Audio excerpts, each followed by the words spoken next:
Salut tout le monde, j'espère que vous allez bien et que vous passez un bel été. Aujourd'hui, je vous retrouve pour un nouvel épisode de podcast avec, comme d'habitude, un invité issu du milieu du spectacle vivant. Et aujourd'hui, il s'agit d'une invitée puisque je reçois Kaina Blada. Kaina qui est chanteuse, comédienne et notamment comédienne de doublage. On aura évidemment l'occasion d'en parler plus en détail pendant l'épisode. Je vous laisse vous abonner au podcast si ce n'est pas encore fait, le partager autour de vous et en attendant, je vous souhaite une très belle écoute.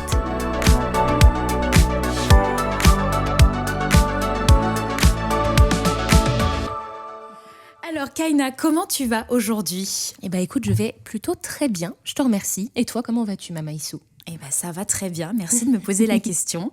Je suis vraiment ravie de t'accueillir dans ce nouvel épisode du podcast de Star Lettres. Alors d'habitude, en fait, ce que j'aime bien faire, c'est de rappeler un petit peu aux gens qui nous connaissent ou pas, comment on s'est rencontrés, dans quel contexte. Donc nous, ça a été sur le spectacle Kid Manoir, le secret de la sorcière. Voilà, on fait un petit bisou à toute l'équipe. Des gros bisous. Et puis voilà, moi je connaissais un petit peu en fait ton travail. Voilà, je savais un petit peu qui tu étais, etc., ce que tu faisais dans le milieu. Et donc du coup, première question, c'est assez basique, mais voilà, je voulais savoir depuis combien de temps tu exerces ce métier d'artiste ? Hey, alors maintenant on fait des calculs, ok, ça marche. Alors, allez, c'est parti, direct. Alors, je suis sortie de mon école il y a maintenant 13 ans, si je dis pas de bêtises, et j'ai eu de la chance de travailler tout de suite. Donc en fait, ça fait 13 ans, je crois, officiellement. Oui, 13 ans que je fais ce métier. Ok. Ouais. Oui, donc t'es passée par une école, hein, c'est ça Exactement. Ouais, j'ai fait une école qui s'appelait, parce qu'elle a changé de nom, le Studio International des Arts de la Scène, D'accord. à Paris, dans le 13e arrondissement. Et maintenant, ça s'appelle NS World. Donc, ce n'est plus du tout les mêmes intervenants, ni la même direction, etc. Mais c'est les mêmes locaux. Voilà, mais en tout cas, c'était génial. J'en garde beaucoup de super souvenirs. J'ai rencontré beaucoup de gens là-bas qui, aujourd'hui, aussi en font leur métier et qui sont restés des amis. Et puis voilà. D'accord. Et t'avais quel âge, du coup, quand t'as fait cette école ? Alors, je suis entrée dans l'école à 18 ans, si je dis pas de bêtises, parce que j'ai fêté mes 19 ans là-bas. D'accord. Si je dis pas de bêtises. C'était juste après ton bac, en fait, Ouais. voilà, tu t'es un petit peu lancée, du coup, dans ce milieu, du coup, en commençant par faire une formation. Alors, en fait, juste après mon bac, j'ai fait un bac général. Et à la suite de ça, j'étais assez bonne élève, en fait. Et j'avais une petite pression familiale où il fallait faire des études. Enfin, voilà. On connaît cette petite pression. Voilà. Et, mais moi, il y avait quelque chose en moi qui me disait que c'était peut-être pas mon chemin. Mais je me suis laissée une année. J'ai fait des études de droit pendant 1 an. Et en fait, je me suis vraiment ennuyée profondément. Beaucoup d'accord. d'ennuis. Et en fait, j'ai décidé de changer de voie. Et j'ai la chance d'avoir une maman qui est très qui est très avec moi et qui écoute mes désirs. Et elle m'a aidée énormément. Et je la remercie. Et, je la remercierai toujours pour ça. Et grâce à elle, j'ai pu donc intégrer cette école. Et j'ai fait un petit stage. Et à la suite de ce stage, ma directrice m'a dit: il faut que tu entres dans mon école pour faire... Bienvenue. Et j'ai eu de la chance, bisous Vanina, si tu écoutes ce petit podcast. Et voilà, et puis après j'ai fait 3 ans de formation dans cette école, et j'ai eu de la chance, j'ai travaillé très rapidement derrière. Voilà. D'accord, ok. Oui, parce qu'en fait, donc j'imagine que tu avais toujours un petit peu ça, le fait de chanter, peut-être de jouer la comédie, c'était quelque chose que tu faisais bien avant quand même de commencer une formation pro sur dans ce domaine-là. Alors, en fait, j'ai toujours eu cet attrait pour l'art, particulièrement la chanson, la musique, etc. Je n'ai pas pris de cours de chant avant mon entrée à l'école. Okay. Jamais. D'accord. J'avais fait de la danse plus petite, j'ai commencé à 10 ans. J'ai fait à peu près 6-7 ans de modern jazz petite, donc voilà, jusqu'à mes 16 ans. Ah oui, donc quand même une bonne petite formation aussi. Ouais, après ça restait... quand même. Oui, ça va. Mais après ça restait, assez amateur, forcément. C'était pas dans une école Oui, tu dédiée. t'étais jamais forcément visualisée, par exemple, danseuse ou de faire une carrière un petit peu là-dedans Pas du tout, vraiment okay. pas du tout. J'aimais juste danser, je le savais. D'accord. J'aime la musique, donc j'aimais danser. Et par la suite, dans le cadre de cette formation de danse, ma prof de danse s'est rendue compte que j'aimais aussi chanter. Donc dans nos spectacles, elle m'intégrait aussi en chanteuse, donc j'adorais. Et puis en fait, ça vient même d'avant. Au collège, au lycée, j'étais à la chorale. On pouvait pas me déloger de la chorale. Voilà, j'étais toujours là-bas. Il y avait la place de Kaina, le pupitre de Kaina. Exactement. Et donc ouais, ça vient déjà bien du collège, bien avant. Donc voilà. plus petite, ma maman, comme moi je suis issue d'une famille monoparentale, elle n'avait pas forcément les moyens aussi de me donner, de me permettre d'aller au conservatoire ou de faire des cours de musique. Par contre, la danse, c'était accessible pour moi. Donc voilà, j'ai pris ce que j'avais à apprendre. Et puis voilà, et à la suite de ça, j'ai décidé de me lancer. Oui. C'est vrai que c'est hyper juste ce que tu dis, que des fois, on oublie aussi parfois, une fois qu'on a passé toutes ces étapes-là, mais que l'accès des fois aux cours, à tout ce qui est culturel, c'est un vrai budget pour les parents, et que des fois, c'est ça aussi qui freine un petit peu l'avancée pour pouvoir, progresser aussi dans certaines disciplines, notamment artistiques. Ah mais totalement. Moi, je sais que petite déjà, je disais à ma maman, « Oh maman, j'aimerais faire du solfège, je veux faire du piano ». Et en fait, c'était excessivement cher. Et puis, dans notre petite ville du 93, il y avait très peu de place dans le conservatoire. Et puis, c'était trop cher, tout simplement. Et puis, il faut faire des choix de vie aussi. Et c'est pas toujours facile, et c'est normal. Ouais, complètement. Puis alors là, pour le coup, tu as choisi vraiment l'exemple qui me parle beaucoup. Ouais. Parce que quand j'étais plus jeune, pareil, j'avais commencé à prendre des cours de piano et j'allais aussi au solfège. Mais le problème, c'est que je n'avais pas de piano. Ah bah oui. Donc forcément, pour s'entraîner, j'ai dû faire 2-3 ans. Puis après aussi, il s'est passé, on dirait que je vais annoncer un truc hyper grave, mais en fait, on a été amené à déménager, donc de quitter la région parisienne pour aller s'installer en Ardèche. Donc j'avais 9 ans, j'avais fait 2 ans de piano, mais derrière, j'ai essayé de reprendre les cours. Et puis, comme toi, j'ai fait de la danse. Et en fait, ça a été un peu la danse ou le piano. J'ai choisi la danse, et c'est vrai que derrière, en ayant de base aussi pas pu m'entraîner correctement, je pense que il y a un choix un petit peu qui s'est fait naturellement aussi par rapport à ça. Donc voilà, je trouve ça rigolo de se le remémorer comme ça. Ouais. Et donc du coup, donc tu as fait une formation de comédie musicale. C'était ça l'intitulé de ta formation. Exactement, c'est une formation pluridisciplinaire, donc théâtre, chant, danse, sur 3 ans. Et puis voilà, j'avais des cours de, forcément, chant, théâtre et danse. Ouais. Et on avait aussi des masterclass. Des fois, on recevait des gens du milieu. On avait des petites masterclass sur des choses plus précises. Et ça m'a permis de comprendre la rigueur qui était demandée. Parce que oui, forcément, dans ce genre d'école-là, on a quelque chose de très chronométré. On a des horaires très précises. Un petit peu calqué sur ensuite le milieu, sur comment ça se passe concrètement aussi derrière. Exactement, forcément. Exactement. Et puis ça permet de savoir si véritablement c'est notre chemin, parce qu'on se rend compte qu'il y a énormément de choses auxquelles on pense pas forcément. Et puis non, ça a été une belle leçon et j'ai adoré ces 3 ans. J'en garde un très bon souvenir. Et donc, quand tu arrives dans cette école à 18 ans, est-ce que tu sais déjà un petit peu... donc, c'est une école de comédie musicale. Et est-ce que toi, quelque part, tu as déjà conscientisé le fait que tu veux être dans des spectacles de comédie musicale, ou est-ce que tu viens juste parce que, alors juste c'est pas du tout le juste en mode de pas avoir conscience, mais plus dans l'optique de travailler certaines disciplines en mode je veux faire du chant, je veux faire de la danse, je veux faire du théâtre, ou est-ce qu'il y a quand même cette volonté de se dire le but c'est d'intégrer une production de comédie musicale sur ce genre-là en particulier? Alors là vraiment c'était j'avais envie de me former. J'avais envie, j'avais vraiment de pratiquer vraiment. Exactement, particulièrement le chant et le théâtre, qui me faisait très peur à l'époque, le théâtre. Alors qu'aujourd'hui, je m'éclate comme jamais. Comme un poisson dans l'eau. Bon, peut-être pas, mais bon, en tout cas, je m'éclate, j'avoue. Ouais. Mais c'est vrai que le chant... Je n'avais jamais fait de cours, véritablement. J'avais déjà chanté devant un petit public, forcément avec l'école, etc. Mais ça n'a rien à voir. Et là-dedans, j'avais déjà mes bases, mais forcément, le niveau est très, très élevé. Enfin, pas toujours, ça dépend, il y a différents groupes. Mais ça demande une autre rigueur. Ouais, et donc, ouais, j'avais très, très, très envie d'apprendre à utiliser mon outil. Vraiment, chanter, c'était... quelque chose que j'adorais faire, en fait. Et petite anecdote minuscule, je mettais des petites vidéos sur YouTube à l'époque. Et j'ai rencontré des gens qui font du musical aujourd'hui, quand même. Big up Jimmy Costa Savelli, quand même, que j'ai rencontré sur YouTube, sachez-le. Yes, on adore les révélations comme ça. Non, mais c'est génial. Voilà. C'est là qu'on se rend compte aussi qu'on vient un peu tous du même moule et que voilà, on a un peu commencé aussi par ce genre de petites choses. Et puis après, petit à petit, ça prend de l'ampleur et puis on se professionnalise, etc. Ouais, complètement. Et donc, ouais, je l'ai rencontré via YouTube parmi d'autres personnes. Et j'adorais faire ça, en fait. Et c'est de là aussi d'où m'est venue ma passion pour le doublage. C'est que je prenais des petites vidéos Disney où on enlevait les voix et on appelle ça un fan dub. Et on le faisait, on était une communauté de plusieurs dizaines de personnes qui adoraient faire ça. On était férus de l'univers de Disney, de doublage, de comédie musicale. Et en fait, on faisait des projets les uns avec les autres.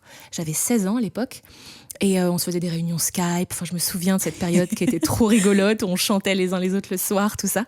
Et en fait, ça a éveillé en moi quelque chose. Et je me suis rendu compte que j'adorais ça. Et je pense que ça a été un des piliers, un des éléments qui a fait vraiment que j'ai pris cette décision. C'était ce petit truc un peu improbable sur YouTube. Et voilà. De faire ensuite du doublage, du coup, c'est ça, ouais. Aussi, oui, bien sûr. Mais même au-delà du doublage, de la comédie musicale, d'accord, oui. du chant, et avoir envie vraiment de me former et de comprendre. Vraiment. Ouais, en fait, ce qui est génial, c'est qu'on voit que t'étais pas forcément dans cette optique de je veux être forcément sur scène, je veux en faire mon métier, je veux être ça, mais j'ai l'impression que ça part vraiment d'un grand bonheur, en fait, de juste faire, de juste pratiquer cet art-là, enfin, du coup, qui est un art un peu pluriel parce qu'il y a différentes disciplines à l'intérieur, mais et c'est ça qui est beau parce qu'il y a un truc très, moi, je le ressens de manière très enfantine, en fait, juste l'enfant qui s'éclate et qui fait les choses pour se faire plaisir. Et il faut croire que ça a payé du coup, parce que donc on allait un petit peu aborder ensuite ce sujet, mais donc ça t'a donné aussi envie, en plus de la scène, de faire donc du doublage. Tout à fait. Comment ça s'est passé un petit peu ton entrée dans ce domaine-là ? Alors, c'est complètement autre chose. C'était pas tout de suite. À ma sortie d'école, j'ai vraiment principalement fait du musical, donc de la comédie musicale, ça pendant plusieurs années. Ouais. Mais j'ai toujours eu cet attrait pour le doublage. Je connaissais, j'ai toujours reconnu les voix, des grandes voix françaises que j'adore, qui ont bercé mon enfance. Et même si je regarde tout autant en VO qu'en VF, voire en vrai, on est plus sur de la VO généralement, mais j'ai toujours adoré cet art-là. J'ai toujours trouvé ça hyper noble, hyper beau. Et oui, ça m'a toujours attirée et j'ai eu envie de me former. Et je l'ai fait véritablement, parce que je l'avais déjà fait au préalable, mais j'avais pas le temps de démarcher, etc. Et je me suis vraiment reformée en 2020. À l'époque, l'après-Covid, en fait, le fameux moment de l'après-confinement, etc. D'ailleurs, je m'en souviens parce que notre formation, on était tous masqués, je m'en souviens, tous et toutes masqués. D'accord. Et donc, ouais, on a fait cette formation-là donc, aux ateliers du libre artiste. C'est là où je me suis formée véritablement. J'ai rencontré beaucoup de directeurs et de directrices artistiques et je me suis éclatée. C'était incroyable. J'ai trouvé ça... Ça m'a vraiment confortée dans le fait que c'était aussi un pan de mon métier, parce que c'est hyper important de le souligner. Le doublage, c'est pas un métier annexe, c'est vraiment un pan du métier de comédien. Vraiment, on peut pas faire du doublage sans être comédien ou comédienne. Et pareil pour le doublage chanté, il faut être chanteur ou chanteuse. Et parce que j'avoue que je reçois encore beaucoup de messages de gens. J'aimerais trop faire du doublage, t'as fait comment ? En fait, tu fais des cours. Tu prends des cours de théâtre, tu prends des cours de chant. Et par la suite, tu peux potentiellement te former et voilà. Et après en faire, ouais. Mais c'est vrai que comme tu dis, c'est important de le rappeler parce qu'on a un peu l'impression, je pense, dans la connaissance un peu générale comme ça, qui du coup n'est pas vraiment une connaissance très approfondie, mais que c'est un peu quelque chose à part et qui relève aussi beaucoup d'un truc très... Enfin, alors le mot est un peu grossier, mais un peu commercial, lié à la pub, etc.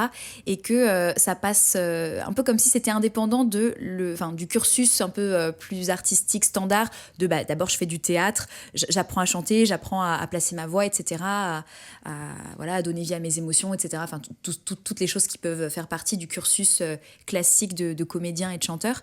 Et c'est vrai que dans le doublage, il y a un peu ce truc où on a l'impression que des fois, les gens ont pu faire abstraction de ça et arriver là où ils en sont sans forcément, comme tu dis, passer par de la formation académique. Et du coup, je trouve ça intéressant que toi, tu soulignes ça, parce que certainement que ça doit avoir bien son importance sur après la qualité du rendu, etc.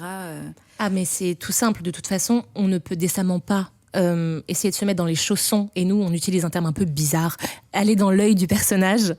J'adore, je connaissais pas du tout cette expression. Ouais. Vraiment, nos DA nous dirigent en nous disant regarde son œil, très souvent, regarde son œil, parce qu'il faut vraiment essayer d'entrer dans l'œil, dans l'expression, dans la mimique, dans la corporalité. Ça demande énormément de choses, et si déjà à la base on n'est pas en mesure de le faire nous-mêmes avec ce qu'on est corporellement, vocalement, c'est d'autant plus compliqué d'aller vers. Parce qu'il faut déjà être sûr de soi avant d'aller vers quelque chose qui n'est pas forcément ni notre emploi, ni notre vocalité. Parce qu'évidemment, en doublage, on peut faire beaucoup de choses qui n'ont rien à voir avec ce qu'on est. Je fais encore régulièrement des légumes et des animaux. C'est fabuleux. Moi, j'adore entendre ce genre de phrases qu'on entend que quand on fait du doublage a priori. Et a priori, j'ai pas appris à jouer la patate douce ni à jouer le lapin, tout ça. Et pourtant, je le fais. Donc, en fait, c'est vraiment grâce à mes années de théâtre en amont. Ça m'a permis de désinhiber beaucoup de choses en moi, d'aller chercher, même techniquement parlant, pour aller chercher des voix, faire de la création de voix. Ça demande de la technique, mine de rien. Comme de la composition d'un personnage très très éloigné, avec des caractéristiques très précises qui du coup font que tu peux pas juste partir de toi au naturel, entre guillemets. C'est exactement ça. Donc ça demande vraiment une connaissance et de l'apprentissage, tout simplement. Et c'est par contre à faire, c'est juste extraordinairement génial. Oui, on s'éclate. Que tu dois beaucoup du coup tu dois vivre des choses que tu ne vis pas quand tu es sur des rôles un peu plus on va dire proches de toi, ou du moins sur une scène, quoi. C'est pas tout à fait la même chose à vivre, j'imagine. Exactement. Et comme les gens ont ce retour-là en nous voyant nous amuser, ou en nous voyant en prenant des voix un peu atypiques, assez bizarres, ils ont l'impression que c'est vraiment simple d'y avoir accès si on sait avoir une voix comme ci, comme ça, etc. Mais ce qu'ils comprennent pas, c'est qu'en doublage, on ne choisit pas. C'est-à-dire qu'on se forme et ensuite, le DA ou la DA nous appelle en nous disant « Est-ce que tu es dispo tel jour à telle heure ?» À nous de répondre oui ou non. On arrive et on ne sait pas, parce que très souvent, on a des gros accords de confidentialité. Donc, on ne sait pas si on va jouer quelqu'un qui a perdu toute sa famille ou si on va jouer une olive. On ne sait pas. Donc même dans le trajet émotionnel, c'est vrai que ça peut être... c'est la surprise, quoi. Exactement. À part, évidemment, quand on reprend des rôles ou des saisons, des choses qu'on connaît, ça, on sait à quoi s'attendre. Mais sinon, on ne sait absolument pas à quelle sauce on va être mangé. Donc, c'est pour ça que je dis, c'est hyper important d'être à l'aise avec sa palette de comédiens et de comédiennes pour pouvoir aller dans plusieurs émotions et ne pas être frustré, quoi. Ouais, je comprends. Puis j'ai même l'impression en fait que c'est un travail qui est double parce que quand tu es comédienne, tu sais quel personnage tu vas jouer, donc tu joues ce personnage, mais quelque part tu es libre un petit peu de proposer ce que tu veux. Là, non seulement il faut être donc bon dans ce que tu vas pouvoir proposer, mais en plus que ce que tu proposes corresponde à quelque chose qui a déjà été fait par quelqu'un d'autre. Et ça, du coup, pour moi, c'est comme si, il y avait le travail, quelque part, il se fait deux fois, en fait, entre guillemets. C'est pas juste une proposition qui vient de toi. Il faut qu'elle puisse fitter, en fait, avec la proposition de l'acteur en face. C'est exactement ça. Le doublage, c'est vraiment pas un métier d'ego, dans le sens où, justement, on essaye au maximum de se défaire de... Je dis pas qu'on se défait totalement de ce qu'on est, hein. C'est hyper important d'avoir notre patte et notre particularité qui va faire justement qu'un DA ou une DA nous appelle. Mais effectivement, il faut avoir beaucoup d'humilité dans le sens où on va vers, je le disais au début, on va vraiment vers le personnage. Le but, c'est pas d'en faire des caisses et de dire que c'est moi qui fais ce personnage. On écoute beaucoup la VO en amont. Mm-hmm. Après, ça dépend aussi du produit et du temps qu'on a. Mais on a ce temps quand même de comprendre ce qu'ils font en VO pour pouvoir le restituer au plus proche en français. Et en fait, en plus, en français, on n'aura pas forcément exactement... Désolée, il y a un petit camion qui passe derrière de pompiers. Petite animation sonore. Mais oui, on essaie de se rapprocher au maximum de ce qu'il ou elle fait en VO. Et puis, oui, voilà, ça demande beaucoup de malléabilité et puis beaucoup de fantaisie, parfois, si c'est de l'animation, etc. Parce qu'en français, ça va demander d'autres choses. On n'a pas les mêmes inflexions, les Anglais et les Français. C'est pour ça que les gens, des fois, quand ils regardent la VF, ouais, mais la VF, oui, mais ils n'ont pas conscience. Oui, c'est facile à dire quand on ne sait pas tout ce qu'il y a derrière et qu'effectivement, le vocabulaire, même dans comme tu dis, les inflexions, les intonations de voix, c'est sûr que ça n'a rien à voir. Nous, on dit des fois qu'en France, on parle un peu de manière plate. C'est vrai que des fois, quand on écoute un petit peu d'autres langues, on se dit, ah ouais, c'est sûr que c'est complètement différent, quoi. Ah, mais totalement. Et puis, doubler de l'anglais, doubler de l'indien, du coréen, ça n'a absolument rien à voir en plus. Bah, bien sûr, ouais. Forcément. C'est pour ça qu'on dit, on va vraiment dans l'œil, on essaie de comprendre ce que la personne essaye de jouer. Et parfois, c'est pas du tout logique par rapport à nos formants, vraiment nos formants, nos labiales, nos façons de faire en français. C'est pour ça qu'il faut aller vers, et il faut essayer de comprendre et restituer au plus proche, mais on ne sera jamais exactement comme la VO. Et c'est ce qui est beau aussi, c'est que parce que à chaque langue sa spécificité. Ouais. Donc produit voilà. unique en fait finalement à chaque fois. Exactement. Et ce qui est triste aussi, je permets d'ouvrir un autre petit Bien un sûr, autre petit pan. permets-toi vraiment. Ce qui est triste, c'est qu'aujourd'hui on essaie de normaliser un maximum les choses, et notamment avec l'arrivée de l'IA, de l'intelligence artificielle. Ça fait peur à énormément de créatifs, Bien sûr. parce que malheureusement ça va avoir un énorme impact sur notre société, déjà de manière générale, mais au niveau artistique également. Ça impacte tout le monde. Ça impacte les graphistes, ça impacte les adaptateurs chez nous. Aujourd'hui, des fois, on se retrouve parfois avec des textes très, très, très bizarres. On se dit, tiens, ça n'a pas été fait par IA, ça ? Et parfois, c'est le cas, malheureusement. Ouais, je comprends tout à fait ce que tu veux dire. Et alors, je trouve ça génial que tu en parles parce que c'est effectivement un sujet d'ailleurs sur lequel on aura l'occasion d'y revenir. Mais c'est qu'en plus, effectivement, je pense que dans le doublage, c'est quelque chose que vous voyez très vite là arriver en ce moment. Et d'ailleurs, je voulais te demander, là actuellement, donc tu fais du doublage pour différentes choses en fait. Est-ce que tu es aussi, je crois que tu es aussi formatrice, ou en tout cas que tu donnes des interventions, enfin que tu formes aussi au métier de doublage, enfin du doublage. Alors, je suis pas du tout formatrice en doublage. Je me suis un petit peu emballée. Non, je suis dans une association, donc les ateliers du libre artiste dont je parlais. D'accord. Parce qu'à la suite de cette formation que j'ai faite, j'ai adoré le fonctionnement de cet asso. Ouais. J'ai trouvé ça hyper humain. Il y a beaucoup de partage, j'ai adoré la vibe, la bienveillance de cet asso, et j'ai eu envie d'y contribuer. Et on a ouvert, parce qu'à l'époque ça n'existait pas, on a ouvert le pôle perfectionnement doublage chez nous, qui n'existait pas. Avant il y avait vraiment que l'initiation. Et là on a ouvert ce pôle-là depuis maintenant 4 ans. Donc c'est génial, on a énormément de stagiaires, on a 500 stagieurs alors qu'on a commencé à 70, donc ça a pris un essor fou. Ouais, ça s'est bien développé, c'est chouette. Énormément. Et donc oui, j'ai vraiment eu envie de faire... Pardon, je crois que je mets mal mon micro. Non, c'est bon. J'ai vraiment eu envie de mettre un peu ma pierre à l'édifice dans cette petite association que je trouvais géniale. Ouais.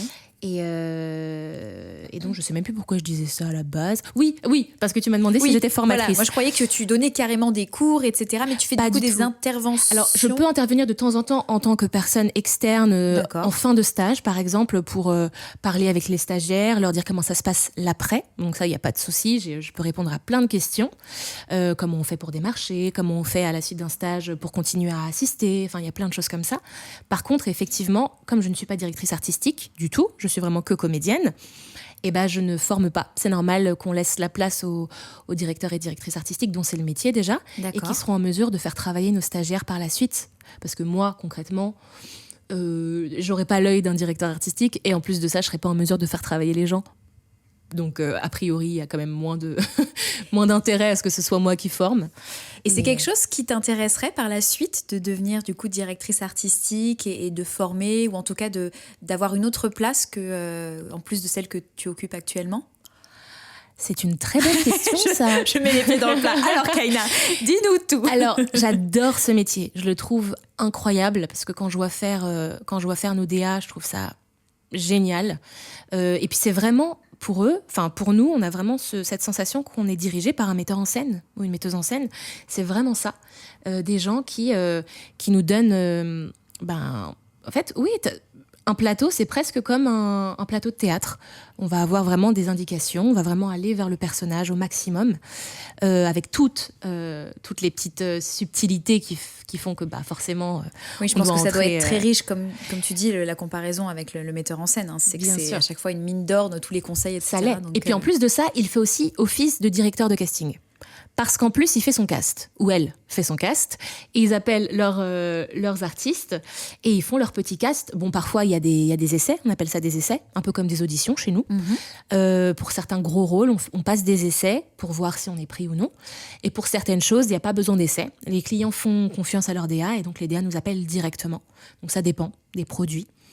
Mais vraiment, oui, c'est hyper riche parce que voilà, ça demande beaucoup de choses. Mais il faut avoir le temps, il faut avoir l'espace et il faut faire les plans. Oh là là. Ah. Les plans. Qu'est-ce que c'est que ça alors, les plans ? En fait, à chaque, en gros, une série ou un film ou un épisode, c'est divisé en séquences, c'est divisé en boucles. On appelle ça des boucles. Et en fait, il y a le DA qui va dire à l'ingé, bon bah va à la boucle 14. Et là, notre personnage, il apparaît en boucle 14. Mais en fait, il y a tout un plan avec tous les personnages de toute la série et toutes les boucles. Et donc, c'est des centaines et des centaines de pages. Et honnêtement, il faut vraiment être fort de caractère pour faire ça. Oui, c'est un travail qui est fastidieux. C'est vrai que ça, on le voit pas. On s'imagine pas, en fait, tout ce que ça demande. C'est pas juste, tu fais un peu plus ci, fais un peu moins ça, voilà. Non, il y a autre chose encore. Ah, mais vraiment, vraiment, vraiment. Ça demande beaucoup, beaucoup d'organisation aussi. Donc, beaucoup de DA ont des assistants ou assistantes. Et donc, voilà, ils délèguent un peu le travail et c'est un peu plus simple pour eux. Forcément. Mais très souvent aussi, ils le font eux-mêmes. Et honnêtement, en tout cas, à l'heure actuelle, en termes de temps, ce serait très compliqué. Ouais, Après, je dis pas que c'est pas quelque chose qui m'intéresserait pas, mais bon, il y a déjà beaucoup de gens qui le font très très bien. Donc pour le moment, je laisse faire toute cette génération de super DA, et peut-être que dans 20 ans, dans 30 ans, il va me paraître une lubie. Si les robots ne nous ont pas totalement colonisés. Bien sûr. Et pourquoi pas ? On sait jamais. En tout cas, faut jamais se fermer les portes, on sait jamais. Oui, voilà. Et puis c'est vrai qu'il y a aussi le reste de ton activité qui aussi te prend du temps. Alors, on en discutait un petit peu en off, mais voilà, il y a le doublage. Je pense que ça prend aujourd'hui quand même pas mal de place dans ton emploi du temps, on va dire un petit peu professionnel. Totalement, ouais. C'est vraiment quand on souhaite entrer dans ce milieu véritablement et en faire une grosse partie de notre activité professionnelle, il faut faire des choix. Honnêtement. Avant, je faisais principalement de la scène. Je travaillais beaucoup en comédie musicale ou à Disneyland Paris. J'ai aussi fait énormément de spectacles. On aura aussi l'occasion d'y revenir. mais oui, effectivement, le doublage, ça demande quand même beaucoup, beaucoup de malléabilité. Il faut être très disponible. Un DA parfois peut nous appeler. Est-ce que tu es dispo dans 3 jours ? Ça peut arriver. Souvent, ils s'y prennent un peu plus à l'avance, mais ça peut arriver.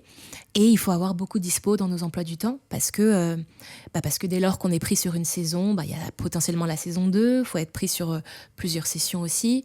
Donc, c'est vraiment un choix. Et j'ai fait ce choix-là depuis à peu près 1 an et demi, de faire beaucoup moins de scènes et de faire davantage de plateaux parce que j'adore tout autant. C'est vraiment un bonheur. Ça m'a énormément fait travailler ma palette de comédienne. Aujourd'hui, sur scène, j'ai beaucoup moins d'inhibition, je le sens. Je me laisse beaucoup plus porter par les metteurs en scène, par les directeurs artistiques, tout ça, parce que justement, ouais, vraiment, j'ai l'impression d'avoir, en fait, se confronter à des personnages qui sont si loin de nous, parfois, ça nous permet de relativiser plein de choses et d'arrêter de se regarder. Ça, c'est vraiment je suis super d'accord avec toi. Ouais. Oui, on lâche un peu quelque chose. On arrête peut-être d'être un peu trop sérieux aussi, peut-être. Parce qu'effectivement, quand on interprète une patate douce, ça doit remettre un petit peu les pendules à l'heure, quoi. Complètement. L'ego, il redescend tout de suite. Et c'est pas plus mal, forcément. Mais en fait, ouais, ça permet une grande liberté. On arrête de se regarder jouer pour tout le temps. Et ouais, je sens vraiment l'avant-après. Depuis 4 ans que j'exerce un peu régulièrement ce métier de comédienne de doublage. Et vraiment, je sens que je suis plus libre dans mon jeu. Et c'est hyper agréable. Ouais. Super, trop chouette. Alors effectivement, donc on a parlé du doublage. J'avais aussi envie de parler de Disney parce que c'est aussi du coup donc le parc Disneyland Paris, un endroit où tu as beaucoup travaillé et où tu travailles encore aussi régulièrement, il me semble. Alors forcément, ou pas d'ailleurs, c'est un petit peu la question que je vais te poser. C'était un rêve pour la petite Kaina ? Oui. C'est trop mignon. Depuis toujours, vraiment, vraiment. Quand on me demandait à l'époque, tu veux faire quoi ?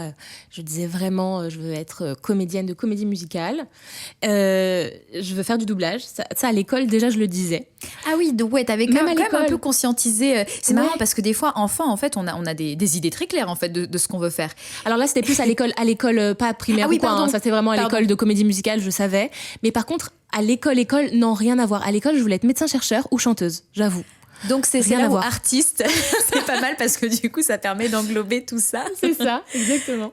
Oui, donc oui, c'était l'école. Donc là, c'était la petite Kaina un peu plus grande. Voilà. Mais effectivement, Disney, oui, ça parlait beaucoup à la petite Kaina. Ah mais vraiment. Quand j'étais petite, vraiment, l'univers Disney, j'étais vraiment férue. Je me prenais vraiment pour Pocahontas. Voilà, alors j'allais te demander, c'était qui tes modèles ou même tes dessins animés de prédilection, s'il y en avait en particulier, parce que c'est compliqué de choisir. C'est très dur de choisir, effectivement. Alors j'avoue que c'est dur.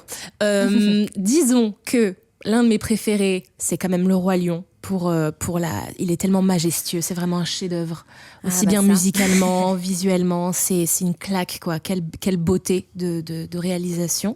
Et puis c'est petite anecdote, attention, c'est le premier film que j'ai vu petite. J'avais, je sais plus, que 2 ans, 3 ans, peut-être 3 ans. J'allais sur mes 3 ans. C'est celui-ci avec lequel t'as connu Disney, entre guillemets. Et le cinéma, de manière générale. Je n'avais jamais été dans une salle de cinéma de toute ma vie. Donc sur grand écran, en fait. Exactement. Et d'ailleurs, autre petite anecdote, à ce moment-là, j'étais avec ma maman, ma tante et mon cousin.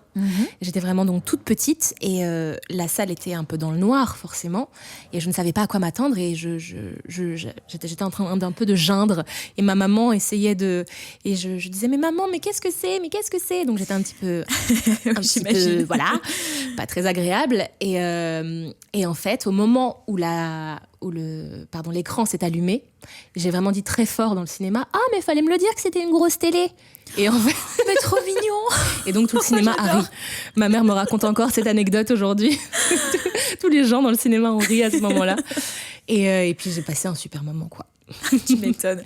Fallait me dire que c'était une grosse télé. Bah oui, franchement.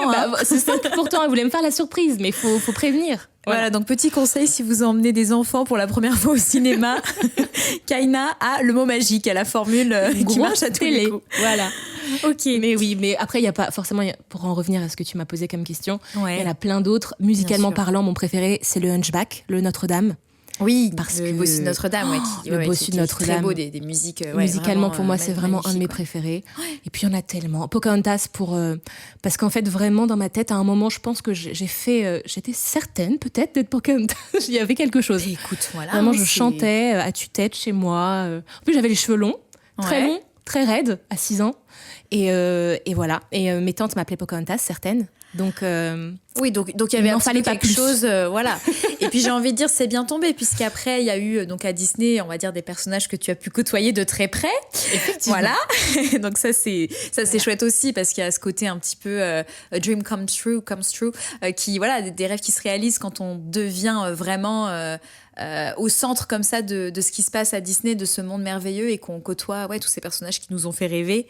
Ah mais complètement. Ouais, vraiment, pour moi c'était vraiment un petit rêve d'enfant réalisé quand j'ai eu la chance de très bien rencontrer Pocahontas à une époque de ma vie. Et quel bonheur, la partition vocale, le spectacle en lui-même était tellement beau, tellement onirique. Ça s'appelait La Forêt de l'Enchantement. Donc gros bisous aux copains et copines de ce sublime spectacle, parce qu'on a vécu des moments extraordinaire. Ça fait vraiment partie de mes plus jolis souvenirs à Disney. Et oui, et puis il y en a eu beaucoup, parce que donc tu as fait des événements, tu as fait des gros spectacles, il y a eu plein de choses. J'ai vu récemment aussi donc devant le château, je crois que c'était l'hiver, il faisait super froid, non? Il y avait oui, c'est ça, c'est que tu as vécu aussi mille expériences en fait à Disneyland avec ça. Mais vraiment, quand j'essaye de me souvenir de tout ce que j'ai fait, je suis sûre que je pourrais pas. Concrètement, parce que en 10 ans maintenant, même plus, 2000... Non, mais si, c'est ça. Je crois que je suis entrée pour la première fois à Disney en 2014. Donc ça fait 10 ans et demi. Voilà. Et depuis, j'ai fait, je saurais même pas dire combien de spectacles. Peut-être 8, 9, 10, je sais pas. Faudrait que je me pose et que je les note. tout répertorier, recompter. C'est ça, exactement. Et puis... à des saisons différentes, des spectacles qui musicalement n'avaient rien à voir. Je me suis retrouvée à faire des saisons, par exemple une saison où j'ai rappé, où j'ai dû jouer à 3 degrés parfois. Je rappais avec un personnage complètement fou, complètement désinhibé, très rigolo, voilà. Et puis quelques mois plus tard, je faisais un truc hyper lyrisant sur le hub qui n'avait rien à voir, avec un autre personnage sublime. Et en fait, je me rends compte à quel point j'ai pu m'éclater là-bas. dans des styles, dans des registres, avec des personnages. Vraiment, j'ai eu beaucoup, beaucoup de chance qu'on me fasse confiance parce que c'était vraiment un rêve de gamine quoi, qui s'est réalisé, vraiment. Ah, c'est trop bien, c'est trop bien. Et il me semble aussi que tu as fait des enregistrements aussi pour... alors, je ne sais pas si c'est pour des voix, pour des voix chantées, des voix parlées, mais pour des musiques de projets liés à Disneyland Paris. Alors, je crois qu'il y avait Disney on Ice aussi. Disney sur glace. Tout à fait. Alors là, c'est un autre pan. C'est encore autre chose. Ouais, ça ne se fait pas à Disneyland Paris, le Disney on Ice. On l'enregistre dans un studio à Paris, dans le 16e, rien à voir. C'est la Disneyfeld Entertainment, c'est un autre truc. Voilà, c'est dans la grande famille Disney, il y a plein de sous-familles. Voilà, c'est très hiérarchique tout ça. Bien et donc voilà, Disney on Ice, Disney sur glace, ça se fait vraiment dans un autre contexte. Par contre, effectivement, j'ai eu la chance aussi et puis j'y étais encore la semaine dernière, très drôle pour la prochaine. Ah oui, non, je ne le dirai pas pour le. Surprise. Pas le droit de le dire. Alors au moment où on va diffuser, ce sera peut-être sorti, donc peut-être qu'on aura quelques commentaires. Mais voilà, mais oui, ça m'arrive très régulièrement. Là, l'année dernière, j'ai fait le recording pour la parade Splashes of Colors. Ouais. J'ai pu entendre ta voix. Oui, on a fait pour la première fois, on a fait sur une parade, pour la première fois en France, on avait une chanson en français, alors que d'habitude c'est toujours en anglais. Ah oui, ça j'avais pas l'info. Ouais, il y a toujours des petits extraits parfois qui peuvent être aussi en français. Mais c'est majoritairement en anglais, oui, c'est vrai. Exactement, surtout les grosses chansons d'ouverture et de fermeture. Et là, pour la première fois, grâce à notre directeur musical Guillaume Coignard, qui œuvre aussi de son côté pour faire en sorte qu'il y ait des choses qui changent plus aussi. De choses en français, ouais. Absolument, et c'est une bonne chose parce que c'est aussi notre culture, faut pas l'oublier. Et c'est cool d'avoir la possibilité aussi pour les francophones de comprendre. Il y en a qui parlent pas forcément anglais, et c'est toujours cool d'avoir cette possibilité-là d'entendre les paroles, quoi. Donc voilà, et puis oui, j'ai fait aussi des petits chœurs pour des shows, plein de choses, des recordings pour des émissions. J'ai aussi fait des émissions télé dans le cadre de Disney, dans des personnages un peu foufous. MC, lui, j'ai le droit de le dire, ce personnage-là. Elle s'appelle Betty Rose, elle est complètement... La fameuse Betty Rose qu'on adore. On l'aime beaucoup, avec son acolyte Jimmy Ocean. Voilà. Bisous à Maxime Garville, si tu passes par là. Évidemment. Et en fait, on a fait effectivement beaucoup de petites... comment on appelle ça, des petits enregistrements sous format émission télé, et c'était génial aussi, vraiment, dans nos personnages. On a accueilli des princes, des princesses, des gens qui œuvraient, des gens du costuming, des gens, des show directeurs et directrices, qui nous expliquaient leur travail au sein de Disney. C'était génial. Ouais, c'est très riche, très varié. Il y a beaucoup de choses en fait qui se font, et c'est vrai que c'est l'un des grands point fort et point vraiment très positif en tant qu'artiste quand on travaille à Disney, c'est qu'il y a plein de belles choses qu'on fait et qu'on pourra potentiellement faire qu'à Disney aussi. Donc c'est vrai que c'est... Mais tellement cette chance d'avoir, techniquement parlant, j'ai eu une chance de folie qui se reproduira probablement jamais autre part, parce que en termes techniques, c'est pas possible de chanter avec des feux d'artifice devant un château. A priori, on voit pas ça tout le temps, quoi. Donc on a vraiment beaucoup de chance. Je dis on parce que je t'inclus aussi, Maïsan, forcément. Ah bah complètement, oui, c'est sûr que ça restera des souvenirs assez incroyables. Et puis moi, pour le coup, j'ai vraiment commencé aussi. Enfin, Disney a été un petit peu un moteur, on va dire, dans ce démarrage de carrière, qui est pas si ancien que ça, on va dire. Mais c'est en fait, c'est à la fois, je pense que là, du coup, ça fait un petit peu le parallèle avec ce que tu disais, mais c'est que il y a une espèce de boucle qui se boucle au moment où on se revoit, en fait, enfant, sur tout ce que ça a pu représenter émotionnellement, sur cet aspect de rêve, en fait, et qu'il y a un truc qui se transforme, où en fait c'est plus nous, enfin on en reçoit aussi, mais on est initiateur de ça, en fait c'est nous qui donnons le rêve cette fois-ci.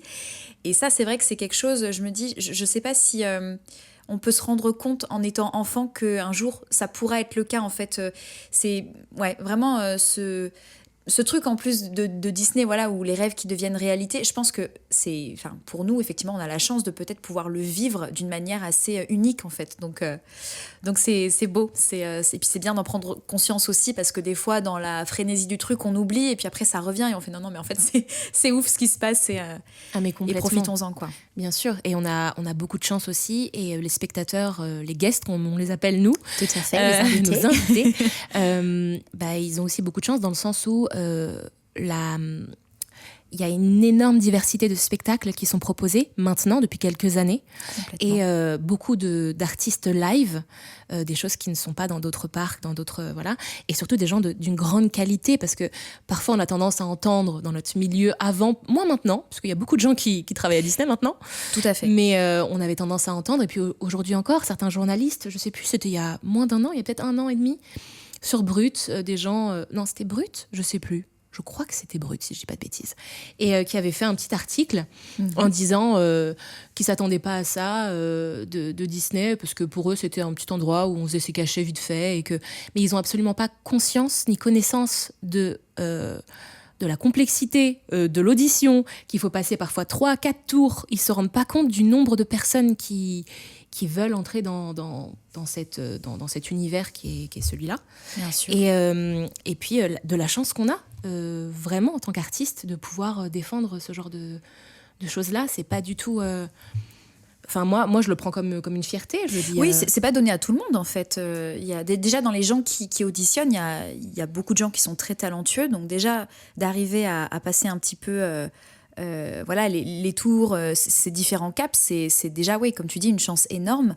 Et en plus d'offrir aussi au public des spectacles dont ils vont probablement se rappeler très longtemps. Bien sûr, mais ça reste des spectacles de toute une vie, forcément, parce que y a les enfants qui sont là, et puis c'est des souvenirs à vie. Moi, j'avais peut-être 4 ans quand je suis allée à Disney pour la première fois, et je crois que je me souviens encore de certains moments. Donc vraiment... on a énormément de chance de pouvoir ancrer des images, des sons dans leur inconscient.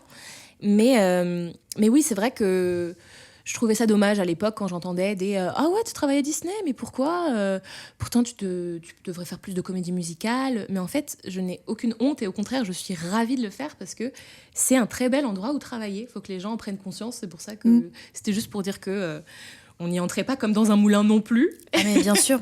et on a beaucoup de chance de le faire, parce qu'on a des gens géniaux et qu'on s'éclate. Oui, et puis qu'on est aussi quand même dans des conditions qui sont assez extraordinaires, que ce soit technique, artistique.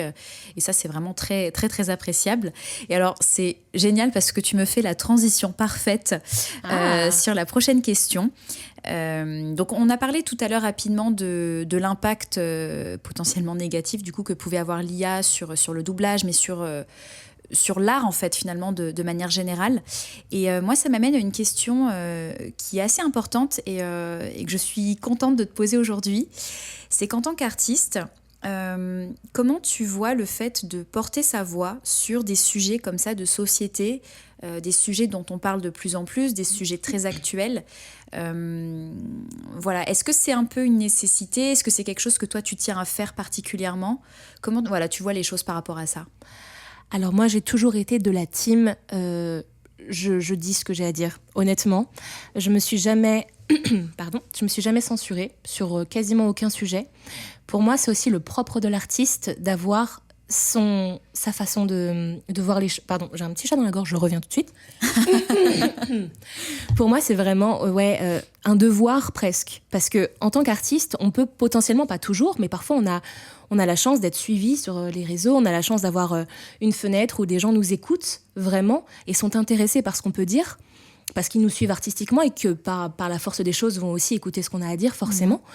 Et pour moi, c'est hyper important quand on a des choses qui nous tiennent à cœur, peu importe les choses en question, ça peut être d'ordre politique, économique, peu importe, et évidemment culturel, il faut dire les choses, surtout les choses qui ne nous plaisent pas, parce que sinon, qui va faire changer personne. Si on attend nos politiques, je pense on va attendre encore longtemps. Oui, c'est ça aussi, il y a quelque chose de très juste, je trouve, dans ce que tu dis, c'est que dans, par exemple, ce qui peut se passer au sein du milieu artistique, si les artistes eux-mêmes ne disent pas les choses, entre guillemets, qui le fera, quoi. Mais bien sûr, bien sûr. Et là, en l'occurrence, pour revenir à ce que tu disais sur l'intelligence artificielle, vraiment, les comédiens et comédiennes de doublage, on a vraiment un collectif qui s'est créé qui s'appelle Touche pas ma VF. D'ailleurs, n'hésitez pas à signer. Il y a toujours la pétition. Il y a toujours la ligne. Pétition en ligne. Ouais.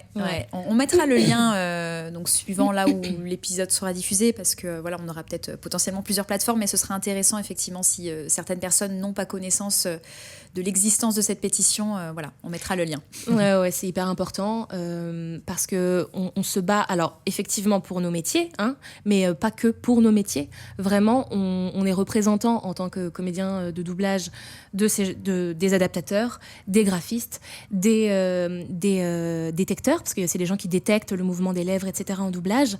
Et tous ces métiers-là sont amenés à disparaître potentiellement. Et on serait potentiellement remplacé par des robots qui feraient c'est une suite de codes en fait. C'est une suite de codes qui vont approximativement sonner comme du français courant. Mais il n'y aura pas d'âme, il n'y aura pas de respiration, il n'y aura pas d'inflexion, il n'y aura pas la petite imperfection qui fait que c'est touchant. Toutes les grandes répliques qu'on peut avoir dans l'esprit, des répliques d'Homer Simpson, de Julia Roberts, d'Arnold Schwarzenegger, en VF, parce que beaucoup, on ne va pas se mentir, on les a en VF dans la tête, hein, ça ne sert à rien de se mentir. C'est clair. Et c'est parce qu'ils ont été incarnés par des vrais êtres humains, des vrais comédiens et des vraies comédiennes, qui ont mis leur âme, leur souffle. Et c'est hyper important de ne pas oublier ça, parce que si on essaie de tout normaliser, en fait, le problème, c'est que on a tendance à se contenter de peu quand on nous donne peu. Et là, malheureusement, on l'a appris là il y a quelques jours, il y a carrément Amazon qui, je ne sais pas si tu étais au courant, mais qui a mis à disposition pour certains produits, donc ce sera toujours des produits pour le moment en tout cas, pas de très bonne qualité, mais ce qu'on appelle du doublage automatique. Ça existe. D'accord. Je ne savais pas que c'était que ça y est, que ça commençait à arriver. Ouais, ça commence. Oui, on a ça qui est disponible sur Amazon. Il y a aussi la même chose sur Spotify avec les livres audio. Donc des livres audio vraiment dictés par Siri. C'est presque ça.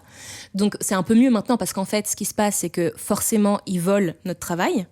Donc tous les comédiens et comédiennes, c'est du vol en fait. Ça c'est hyper important, je pense, de le rappeler, c'est que donc il y a certes effectivement sur toute la question où en fait l'art n'est plus de l'art, puisqu'à partir du moment où ça devient quelque chose d'industriel en fait presque. Hein, pour moi il y a cette question-là qui est hyper importante, et effectivement là on est même sur de l'appropriation.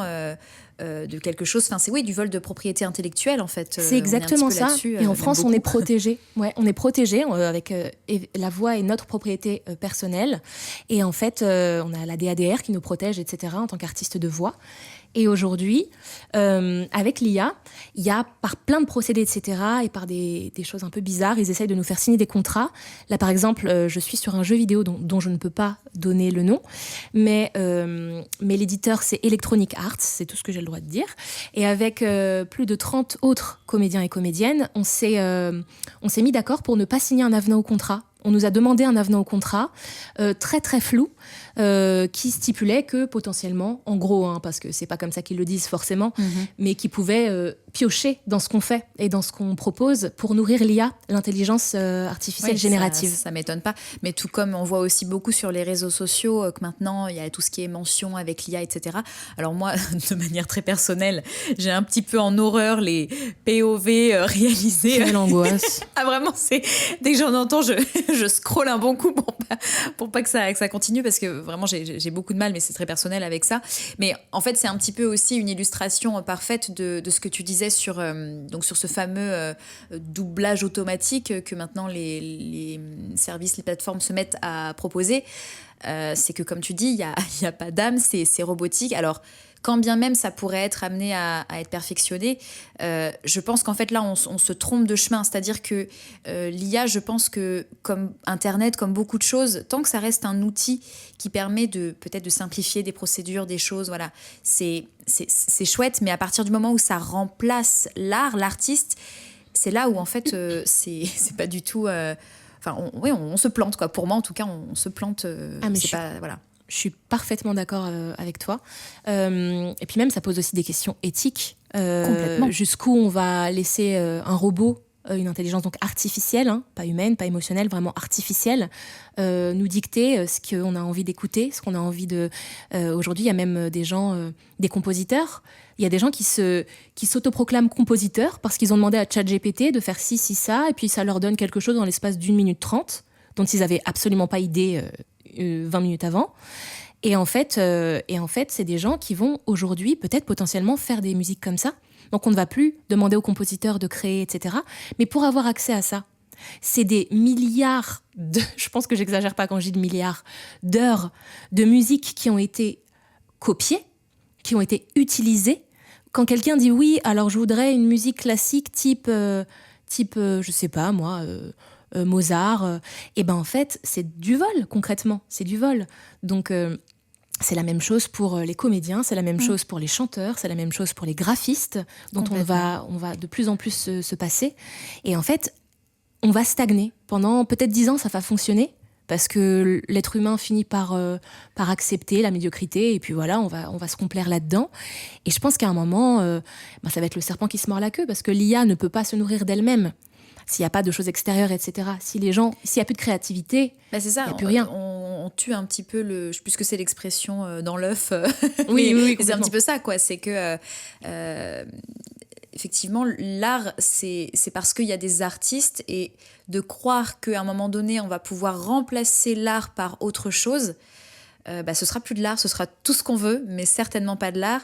Et je pense que, comme tu l'as dit tout à l'heure, ce qui va nous toucher profondément et ce qui va nous marquer parce que ça nous aura fait vivre certaines émotions, je pense que l'art, c'est peut-être l'une des choses les plus marquantes par rapport à ça, peut-être avec la nourriture et je sais pas moi, les voyages, mais je pense que dans la vie de quelqu'un, l'art, ça a une dimension, alors après tout le monde a sa vision et a son positionnement par rapport à ça, mais comme tu le dis, et on l'a très bien vu pendant le Covid, à partir du moment où on regarde des films, des séries, on écoute de la musique, je sais pas, on regarde, on va voir une expo, il y a tellement de choses, là je cite un peu les choses très, on va dire conventionnelles, mais il y a encore tellement d'autres choses, et je crois que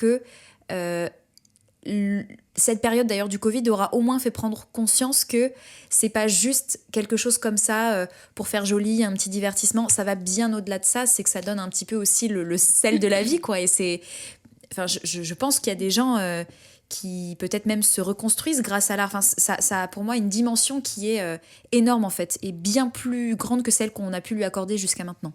Complètement. Et je ne sais pas si tu te souviens aussi à cette époque, quand on nous qualifiait de non-essentiels. Oh bah oui, évidemment. On n'était pas totalement d'accord avec cette idée. Et voilà, et les gens se rendent bien compte que quand on est livré à nous-mêmes et qu'on n'a pas grand-chose d'autre à faire que tourner en rond, il faut se trouver des activités. On a besoin, en fait. C'est le propre de l'humain d'essayer de se cultiver, et au-delà, ou même juste de se divertir d'ailleurs. Complètement. Mais le but, c'est aussi de s'élever intellectuellement, spirituellement, artistiquement. Et avec cet avènement de l'IA, j'ai très très très peur, moi, pour l'avenir. Moi, j'adorerais qu'elle soit utilisée pour aider les gens. Aider les gens à faire des choses de manière intelligente, en fait, si je peux me permettre. Et puis des choses qui soient fastidieuses, des choses qui soient pas très agréables à faire, potentiellement, pourquoi pas. Aider les gens ou dans la recherche, ça peut être incroyable aussi. Ça peut aider les médecins, pas les remplacer. Aider les médecins, ça peut, même nous, artistes, on peut avoir, ça peut nous aider dans certains pans, mais il faut pas que ça vienne remplacer l'homme, parce qu'au niveau culturel, je sais pas où est-ce qu'on va, quoi. Ça me fait un peu peur, mais bon, l'avenir nous dira si oui ou non complètement. On a été remplacé. Mais je trouve ça génial, en fait, d'en avoir parlé, et oui, de dire en fait que c'est important, et que que ce sont des vrais sujets qui nous concernent finalement toutes et tous, et pas seulement les gens qui sont dans cette industrie-là, mais parce que, comme tu l'as dit, ça peut toucher les médecins, ça peut toucher à un moment donné n'importe quel secteur. Donc merci d'avoir partagé ça. Avec plaisir. Écoute, j'ai passé un super moment, Kaina, vraiment merci beaucoup d'avoir participé à ce podcast. C'était une joie. Eh ben écoute, je suis ravie. Et je vais te demander un dernier petite mission. Ah, donc voilà, tu as vu tout à l'heure la magnifique Secret Box. J'ai vu ça. Elle m'a intriguée. Mais alors, bon. Je vais te révéler quelle est son utilité. Donc pour le prochain épisode, alors je sais pas exactement si ce sera normalement ça devrait être le dernier de cette saison, de cette première saison. D'accord. Je vais donc répondre aux questions qui auront été posées dans cette Secret Box. Donc ce sont les invités, voilà, de cette première saison. Génial. Qui chacun vont déposer un petit papier avec une question à me poser. Et donc j'y répondrai avec plaisir. Voilà. Génial. Trop bien. Et donc c'est à moi d'écrire la petite question et Tout la à mettre dans fait. la secret box. Tout à fait. Et je me ferai une joie. Eh bien, écoute, je suis encore une fois ravie. Merci beaucoup d'avoir écouté cet épisode. Et puis, Makaina, on se retrouve une prochaine. Avec grand plaisir. Des bisous. Salut tout le monde. C'est tout pour nous aujourd'hui. Je vous remercie d'avoir suivi cet épisode. Si ces thématiques vous ont plu, vous pouvez retrouver le compte Starlettre sur Instagram. Vous avez plein de billets autour de ces différents sujets, donc n'hésitez pas à aller y faire un tour. On se retrouve ici le mois prochain pour un nouvel épisode. Prenez soin de vous et à bientôt.